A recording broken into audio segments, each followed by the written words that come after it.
Hi, Vinal. Hi, How are you Kalyan. doing? How are you doing this morning? Doing well. Yeah, yeah. So So, we yeah, my are topic is is what obsession. obsession. Yes. Feels like it's like match the column for each of us. चुन चुन के दिया है. I suspect that matchmaking Yes. from my side. So Yeah. yeah, I was trying to avoid it, but when it was appearing those emotions, then I thought that let's go ahead with it. So and you know that this video conversation is being recorded, and Yes. we'll share it for further inquiry with the Sure. viewers. Yeah, yeah. So over to you. Obsession. So, I was brooding over this. What is really an obsession? And obsession to me comes as like a fixation or a specific dependency on a person or a thing, a place where you get stagnated. You are not going beyond a certain point. So it's also a place where you get hooked or addicted to a certain domain. And so I was exploring how can one even know whether one is obsessed or not.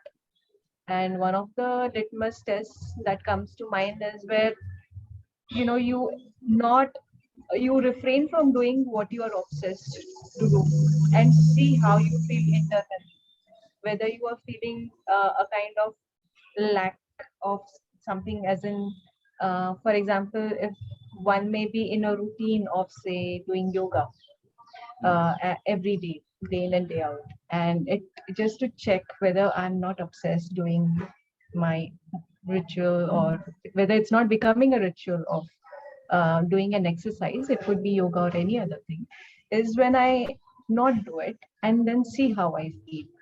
And if I feel disturbed in that sense that there is something empty in the schedule, that I've not done it or something is missing, in that case, it would indicate that it's turning into an obsession. So that's one way I thought about it. And the other would be like I was also. I was just wondering. Suppose if I don't try to experiment that. That not doing something, like for example today I was driving to this place, like from around 6 kilometers drive was there. So I came early morning, so road was vacant and people were out for morning walk, you know. So and so that made me thinking that people were going. So I was, without demeaning their intention or their state of being, I'm just saying that when I was looking at their eyes, so there was a reflection of getting a better health. There was a reflection of getting better health, whereas the morning has its own beauty to be outside. So an individual going out just to experience the open air, the nature's beauty, versus an individual is going for a morning walk, a robotic out, uh, like robotic going to robotic response of going out or something like that. I able to identify the difference between an obsessed morning walk and just natural reflex of going out in the morning. Yes, I think the two scenarios that you mentioned, one has an objective, like Yes. to achieve an end, may it be health or certain defined parameter. In fact, speaking of morning walks, when I used to go for a walk, nowadays we have this phone which indicates how many kilometers you have walked, or so Or it had, those wristbands. Yeah, yes, yeah, yeah. and it had come to like around 3.8 something. So then I was like, how about clocking like 5, or that came to my mind. And then I questioned myself that even that is just a point A to point B, that distance is also something which is we've made up in our mind, rather than going by something just to achieve a particular benchmark. What if I just go based on my energy levels and see how I feel like, if I feel like going ahead, and it may so end up that I may end up walking 5 kilometers, but not with the intention that I need to complete a certain. Yeah.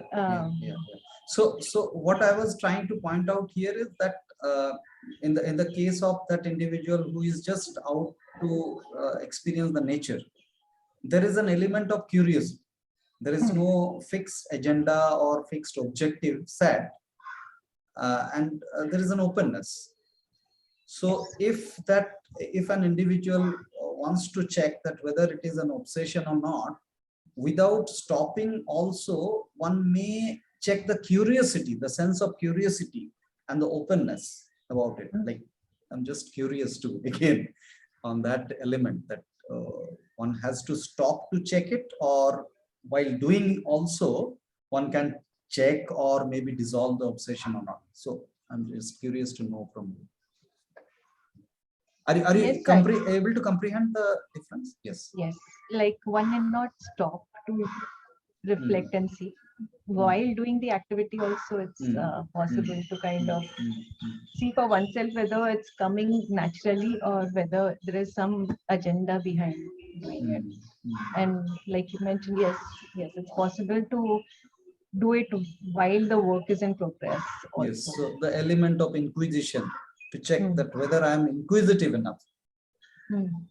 So that is, I mean, that's a revelation for me actually, because I felt that one needs to necessarily stop and see, but that may not be the case. Yeah, I also did not think that deeply while discussing with you. Only it came to my mind that if I opt to stop it, then there could be an element of escapism. I'm trying to escape my obsession, and that leads to suppression of the obsession. Might lead. I'm not concluding it, but I'm just suspecting an escape or suppression in that. I was also reflecting on the causes of obsession. And I may just enlist a few which I've jotted down. One would be when facts, they turn into fact identification, turning into an idea, into beliefs actually, like a fixated thing.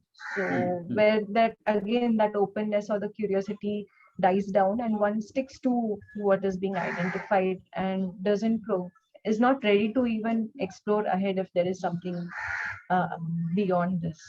So that's where an obsession can set in. The other scenario would be when there is some stimulation where something is modified and it is giving pleasure, and in turn there is overindulgence, and that results in obsession. Like, even for example, exposure to social media. I may end up, for example, I'm just browsing the net, and then I see the Facebook, and it just, there's some stimulation, some excitement, which overindulges oneself. The reels. Yes. Those are so. Sometimes I check myself that I have gone through 20 reels, and for no reason. Like there was no such. Those are so sticky. Yes. Then I see again, escapism is another way where an obsession can set in. Like replacing one idea with another. For example? So for example, if one has been workaholic, like if I have some emotional disturbance, I may divert my attention to some other, even in terms of working towards a certain goal again, just to divert my mind. Or it would mean some kind of entertainment, or taking a break, like a vacation. It's not that one should not do it, but if it's a case of diffusion and then going back into the you know, the Mhm. problem, not the problem, but the situation at hand, and reflecting back on the Mhm. thing, then it would be considered in the sense that yes, it, because at times one gets so overwhelmed with situation that it would be difficult for one to kind of inquire further. So in those cases, but yes, there is a possibility of escaping in that sense, and resorting to say even substances or any other form. So that could be another. Then also obsession would come in the form of authority, considering someone as so any proposal coming from that person would not be questioned really, and Yes. one would be obsessed that whatever comes and I'll take it. Um, then there is also a sense of security that may lead one to obsession. Mhm. Um, that I'm okay in this, it's like a comfort zone that I'm in, and I don't want to explore anything. Like in relationships, there is so I wanted to explore with you, in fact, because this Mhm. morning when I was reflecting on this topic, when there is an attachment in a relationship, there is a specific dependency. So when we have like associations, in a life where it's a conditional love, Mhm. whether Mhm. physical or cognitive, in Mhm. that case, you know how does one, that relationship is special, but how does one not fragment oneself, that individual, from the whole, in the sense that giving a special Mhm. um, Mhm. so wherein that person ends up becoming, the other person whom you are associated with becomes instrumental rather than incidental for you, although the fact Right. remains that it's that person will be incidental. Right. Because in relationships I see that uh, manifesting in kind of uh, there is some element of pride, or like you give a special discount to that person who is beloved. So how does one, in that sense, So not only in this particular aspect, but the aspects that you just enlisted and shared, the common aspect that I identify at this moment is the stoppage of the question, stoppage of inquisition. So no matter how valid the proposal that the relation is proposing, that individual is proposing, with whom you are associating closely, mm, mm, if I any moment, any fraction of second also, if brings the stoppage of questioning, stoppage. So stoppage of questioning means the question word is actually confusing sometime, anytime, but it's a slippery state of being, without concluding that you are you are just floating, you are nowhere concluding at any point. Even that momentary conclusion that we talk about, even that is also not happening. mm, It's like the momentary conclusions are being observed by the bystanders, like the onlookers are observing you or looking at you and uh, saying that okay, Binal ended up buying an uh, Apple phone, or this particular specs that you are wearing.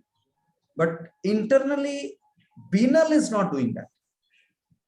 Like Binal is not fixated about that ovular shape of the specs. Somehow she has to pick up something. Eventually, she has picked up this. So you may be termed that you have chosen this. So this is your association. Are you able to identify here? so Comprehend you're this? saying is externally it may look the same, Yeah, yeah. That but doesn't matter. That doesn't matter. yeah, what's happening within, in that sense, how is Yes. one processing, Yes. and where is one coming from, whether it is that without this, because obsession generally means this only, or Yes. without Yes. this may not happen, Yes. or Yes. so lot of shoulds also, that this Hmm. should happen a certain, so Yes. a lot of benchmarks, expectations. Exactly. Mm. Exactly. So in terms of relationships also, you may end up having a particular association for a long period of time, maybe 30 years, 40 years, like commonly we call husband wife and all this stuff, but internally what you are terming that, processing that uh, this individual, I am with him, but that doesn't mean that uh, I'm completely succumb to his or her proposals. I'm examining and being curious and also identifying that I don't know this individual. This is very important identification. Okay. Today, I don't know with whom I was sharing that the other day I was, a few months back, I was conversing with Raki, and while conversation, I just said that I don't know you and you don't know me. She was kind of shocked. What are you saying? I don't know you. I know you very much. And this is your assumption. So any close, no matter how close you are, you don't know that individual. That's the fact. Even you don't know yourself. Forget about others. Forget about out of the skin somebody. Considering very close. So this fact needs to be like, we need to be aware of this fact. This is the ultimate fact, actually. If we identify this, then no matter, we may continue 30 years, 40 years, but there is no obsession about it. So this fact identification of non-fragmented association. Yeah. Yes. Non-fragmented association. This is the needful term. Revelation of the conversation. Yeah. Yeah, because we are all dynamic entities, and that's why that processing needs to be updated every time. There cannot be any claim that I know you. It's like that's one thing, and it's another. only partial. Yeah. We only Like what I was trying to, sorry to interrupt, like what I was trying to share at this moment, that identifying the dynamism and being with it moment by moment without an objective to know something specific, because knowing is the byproduct in this process of being moment to moment. Yes. Is it comprehensible or complicated? No, as in even like wanting to know is also an obsession, because in that sense it will be revealed, that will be an emergence of the journey of questioning and inquiring, rather than setting I want to like there is already like a hypothesis, and now you are trying to do your research and validate and find out the arguments supporting it or against it, and that direction. So there is a direction in there, rather than just being open and don't know where it may lead. So staying agenda-less will help us to reveal the natural facts. When we are agenda-less, that time whatever is revealed, that is naturally being revealed. That aspect is way. Yeah. The other things that I was exploring was and so obsession may also manifest in the form of superstition, rituals, and there could be ideas of success that could drive one to be obsessive about a particular activity. And justification to the obsession, you are meaning? Like we keep justifying the obsession, that unless I am obsessed, I cannot be succeeding. Yeah. Beautiful. Yeah. And even this obsession may turn into a habit formation, because you've stopped questioning, you are like in a mechanical flow of it. And it becomes a non-negotiable thing when one is striving for perfection, which is again an illusionary thing, that I want to be perfect. And that's a benchmark that you create in your mind. Yes. Rather than again it being a journey and you just going with the flow, rather than any specific preset standard. Then also maintaining a self-image. I was looking at it could be an obsession because Yeah. you make one and then you have to be like So you strive and put in you the stop effort being to dynamic. You stop being dynamic because I have yeah. formed this image and I have to stay with it. Yeah. Yes. I was wondering, speaking of self-image, it's just coming to mind that when you know that someone else has made a self-image about you, they may be at times vocal about it, that you are so and so type of a person. Yeah. And then as an inquiring person, knowing that someone has made it and is also articulating it in front of you, you would actually brush it off because you would not take it How do you do seriously. that? How do you do that? That's very important. How do you do that? Because when somebody is saying to you in front of you about you or about anything else, it's coming from that individual's core, you know. Conflicting with it will not make any difference. It will increase the anxiety to protect that proposal within that individual. So other than listening to him without any demeaning perception towards that individual, just listening to it might lead you somewhere, and that person may be curious to know your response. That time when that individual is curious to know your response, that time it might make sense. Not even for oneself, like Yeah, internally, you may not take it seriously what is being because you again identify the fact that that that is again a fragmented view of what you are, and you are again yeah, saying yes. absolutely. And yeah, the other ways it could manifest is in the form of endurance towards, like you see in sports, you know, you cultivate a certain endurance level. Yeah, That is again a kind of an obsession, again a stimulated action in that sense, where you again you end up justifying. yeah, and the benchmark of success Yes. you create for yourself. Yes. Then I was looking at moving further the impact of obsession. What happens really? So one is that because of the loop that's being created by this whole belief of obsession, there is this internal physiological churning that's happening, the sensations, and that really zaps one of the energy. Um,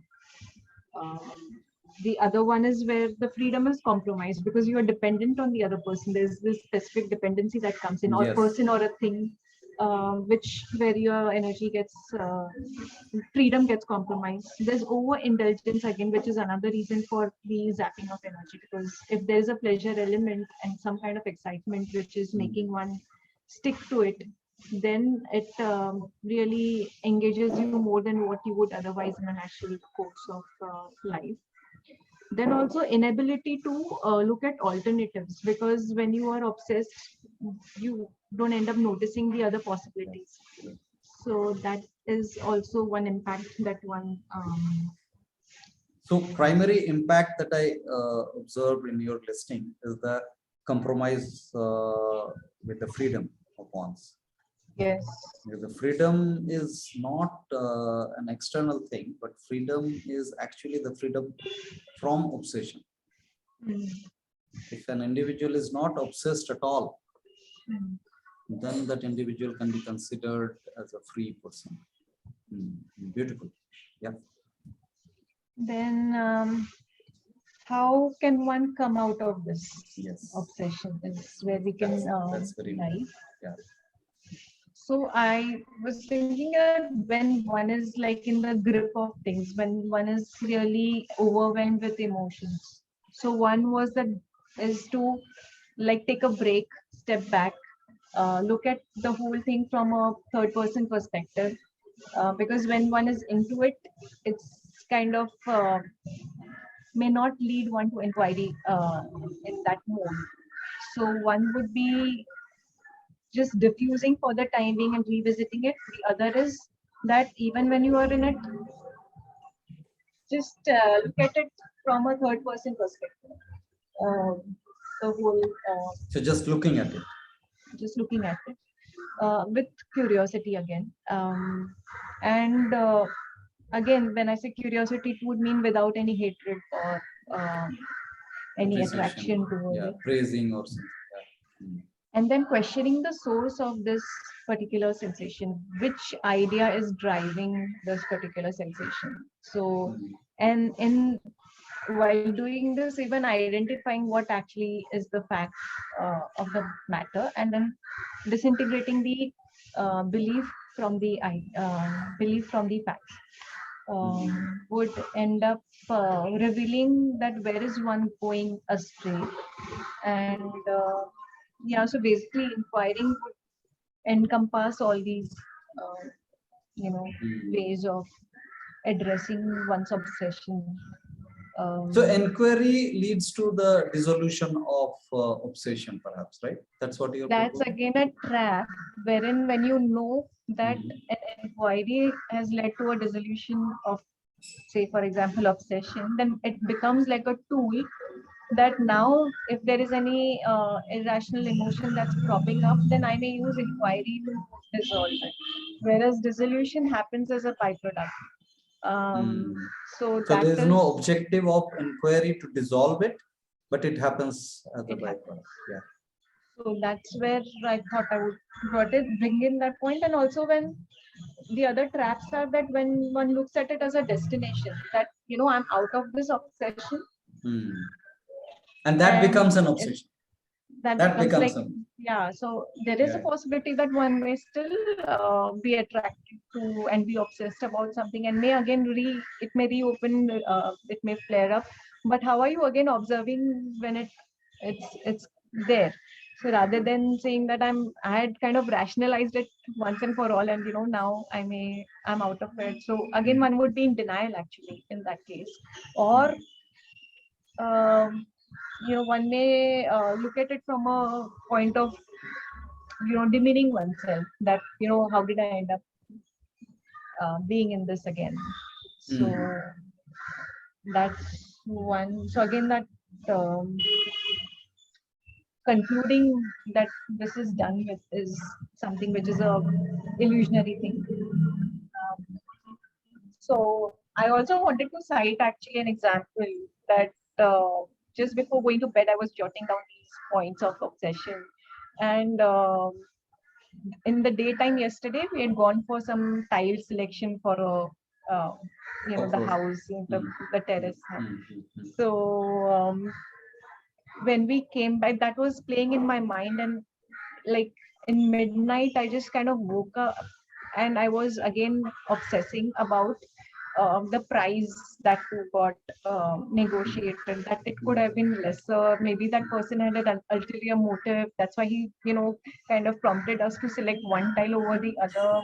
Then, quite a few of those loops were happening on and on. And I could observe that. And I realized that, so I was also saying that my priority is first utility, then the aesthetics, and then the other things that which may follow. Whereas the other person who are a part of the decision making has perhaps aesthetics as the priority, and followed by, utility, and then the other things that may. So there was an element of control that my way is the highway, that this is how everyone should toe the line.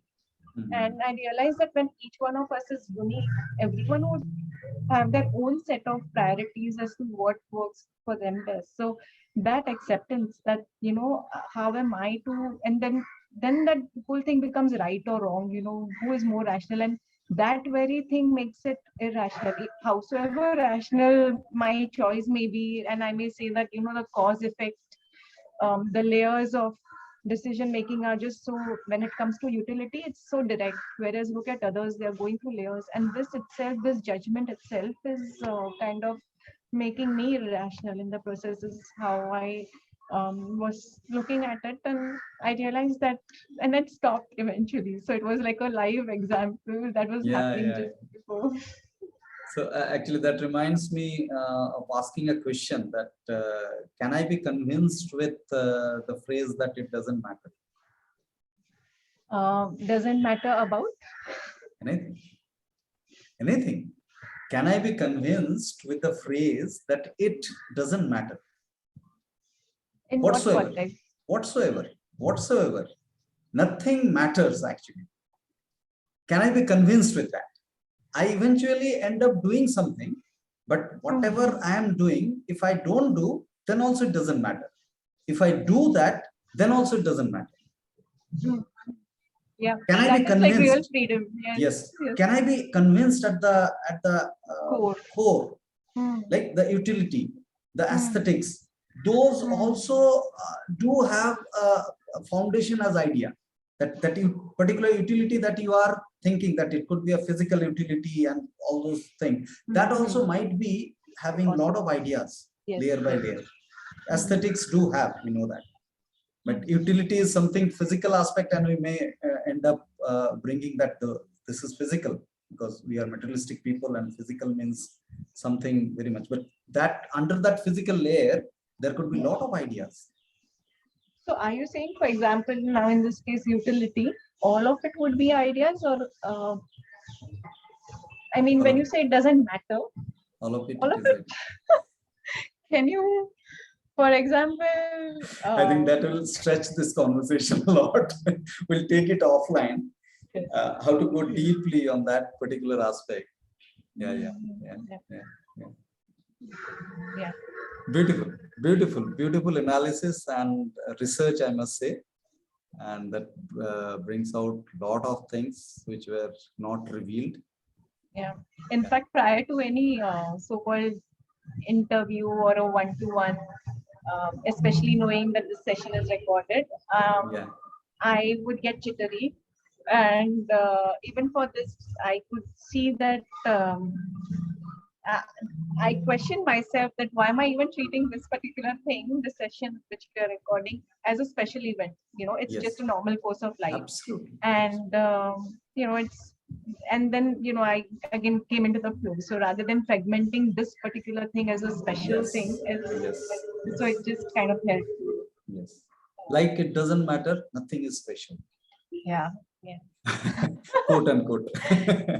On that note, let's conclude this. I think this is the longest so far conversation on the emotion which you have started in this program. Thank you so much. Great. Thank you. Thanks a lot.